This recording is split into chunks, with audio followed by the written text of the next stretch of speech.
Hello, मैं हाँ, कौन बात होम्योपैथिक कर से रहे हैं? बोल रहा हूँ, डॉक्टर दत्ता।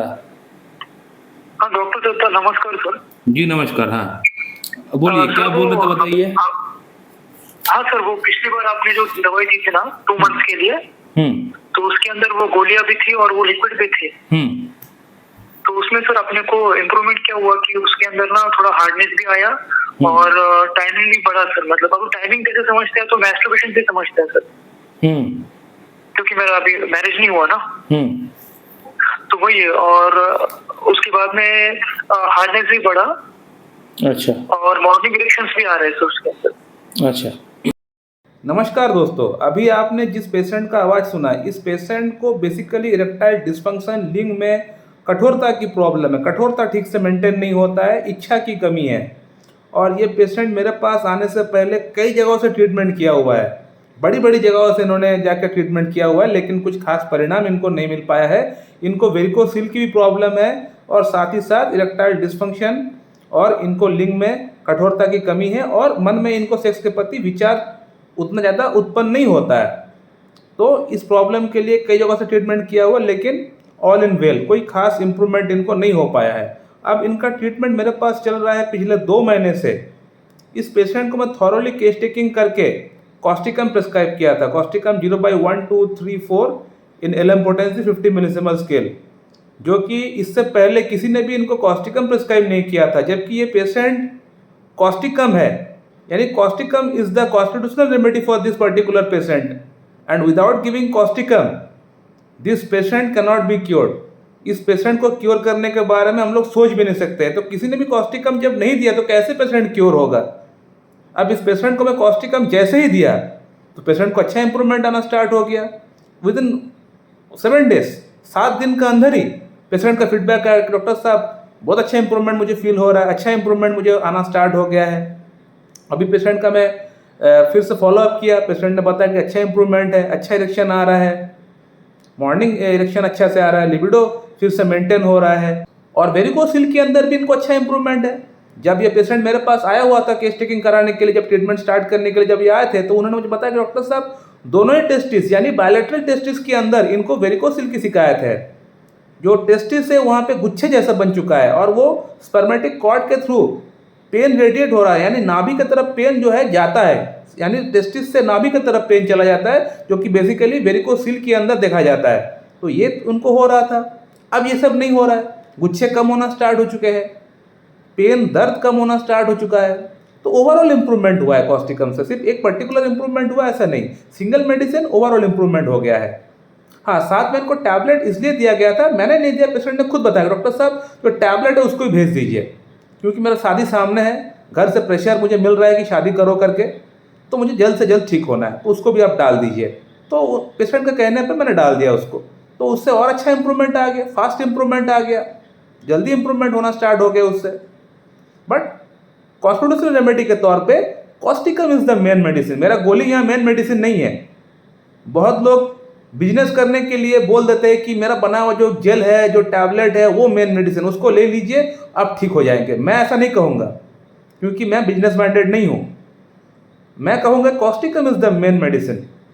कॉस्टिकम से ही इस पेशेंट का प्रॉब्लम ठीक हुआ, गोली से प्रॉब्लम ठीक नहीं हुआ। गोली से सिर्फ इतना होता है कि एक इनिशियल बूस्ट मिल जाता है, एक अच्छा इंप्रूवमेंट जो है होना स्टार्ट हो जाता है, बस इतना वो कर सकता है, और उसको हो सकता है कुछ दिन तक, कुछ देर तक उसको मेंटेन कर सकता है।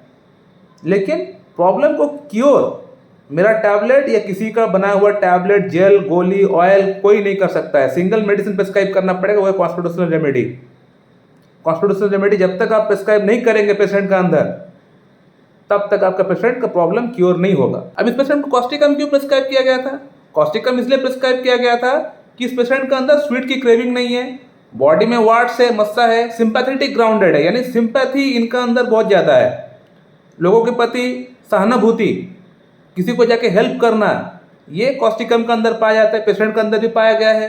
पेशाब लगता है तो पेशाब कंट्रोल नहीं कर पाते हैं, इनवॉलेंट्री यूरिन हो जाता है कई बार, तो ये भी कॉस्टिकम है। Causticum is also a right sided remedy, just like lycopodium, just like kali car, just like calcarea car.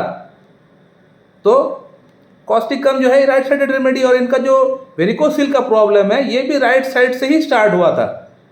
तो ये भी कॉस्टिकम इंडिकेट कर रहा है। और इसके अलावा अगर पेशेंट का अगर फैमिली हिस्ट्री की अगर बात करें, अगर माइग्रेन की बात करें, तो वहाँ भी पेशेंट का फैमिली हिस्ट्री में साइकोटिक मैनिफेस्टेशन पाया गया है। तो ये भी इंडिकेट कर रहा है कि पेशेंट जो है साइकोटिक है। और साथ ही साथ हमारा जो मेडिसिन है Causticum, it's a great antipsychotic medicine. तो हर एंगल से मेरा जो मेडिसिन जो है, जो ड्रग सिलेक्शन है, वो बिल्कुल परफेक्ट है पेशेंट के लिए। और साथ ही साथ पेशेंट का अंदर कॉस्टिकम को और सिम्टम्स भी मैच किए, टाइम मोडालिटीज भी कुछ मैच किए, राइट साइडेड एग्रावेशन भी मैच किए, prefers green chillies, raw salt ये भी मैच किए, एंजाइटी मैच किए, कॉन्स्टिपेशन मैच किए, पसीना मैच किए। तो सब कुछ मिला के टोटलिटी के बेस पे कॉस्टिकम प्रिस्क्राइब किया गया था और कॉस्टिकम से पेशेंट का प्रॉब्लम जड़ से क्लियर हो गया, जड़ से क्लियर हो जा रहा है। और 1-2 महीने में पूरी तरह और अच्छा इंप्रूवमेंट आ जाएगा पेशेंट का अंदर। पेशेंट का फीडबैक भी आप देख पा रहे हैं व्हाट्सएप पे जो पेशेंट ने किया है। तो एक पेशेंट जब इस तरह का फीडबैक डालता है, मतलब आप समझ सकते हैं कि पेशेंट को कितना अच्छा इंप्रूवमेंट हुआ है, तभी जाके पेशेंट का दिल से इस तरह का फीडबैक आता है। सो माय डियर फ्रेंड, बहुत लोग बोलते हैं कि होम्योपैथी बेकार है, काम नहीं करता है, होम्योपैथी फालतू है। तो होम्योपैथी बेकार नहीं है, होम्योपैथी फालतू नहीं है।